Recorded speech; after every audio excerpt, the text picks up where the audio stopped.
Sumahod na nga pala si Boss Tampo at bumili na nga pala siya ng papamigay sa Pasko. Katulad na lang ng mga isda at candy. Ano sinasabi yung hindi pumuputok kung dede? Tignan na lang na. Dede. Ngayong araw nga pala ay buti umabot ang sahod namin para sa pamasko. Kaya naman sobrang saya namin ni Tampo, makakabili na kami ng pampasko namin. Wala sa akin na to ha. Bibilang to ng pyesa. Uy, akin niya na pulo. Diswilo. Diswilo. Marunong pumili kanya daw yung vlog.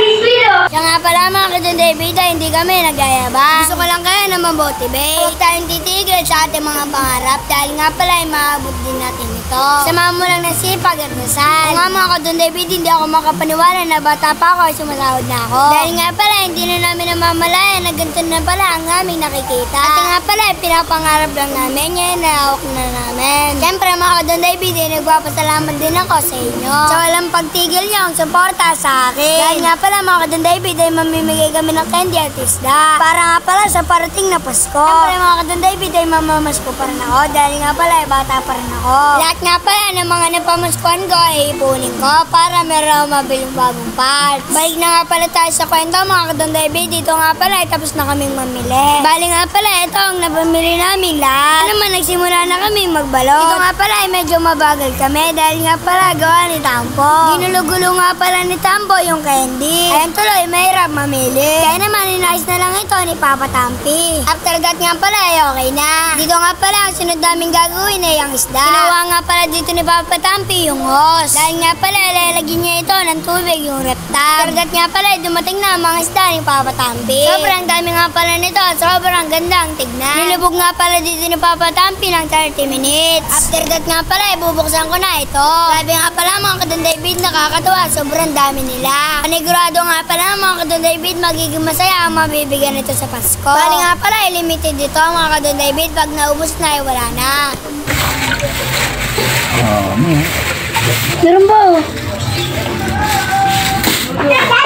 Uy, isa na guys natin. Naglagyan mo siya ng tubig. Ito mo nun. Ang dami. Uy, ang bilis. Ito. Ano sinasabi yung hindi pumuputok kung dede? Tignan na lang na. Dede. Last ko na neto mga Kadon David. Okay, yun eh. JC ko yun eh. So, yan mga Kadon David. Testing nga pala natin to hanggang sa 1 to 10 na spray. At titignan niyo kung sino ang pinakamalakas. So, yan mga Kadon David. Testingin na nga pala namin ng 1 to 10. Right? Ako muna mga Kadon David. Oh, bago lahat guys, si Don David nga pala nagpaputok nito guys.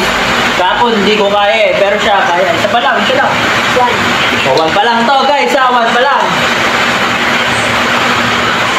Rate natin mga katapi. Oh, oh. Mahina. Mahina, ito naman, 2. Oh, tagabisit. Number 2. 1, 2. Ito naman, 2. Ayan na guys. Oh. Number 2 na tayo mga katapi. Tingnan natin kung gaano siya palakas. Number 1, mahina. Ito yung number 2. Medyo umangat siya guys. Number 3 naman.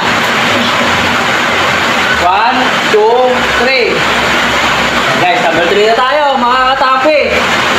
Tingnan natin. 5. O natin, nakakatakot sa 5. Wala mo na.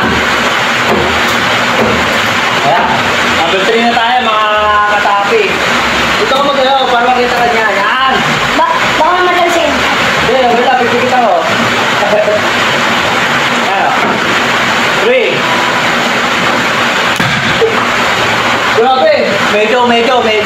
Pwede na. 4 naman, 4. 1, 2, 3, 4. 4, yeah, 4 na ha, 4. 4 na tayo, 4. Hindi. Huwag ako mag-relate, agad din eh. 4 na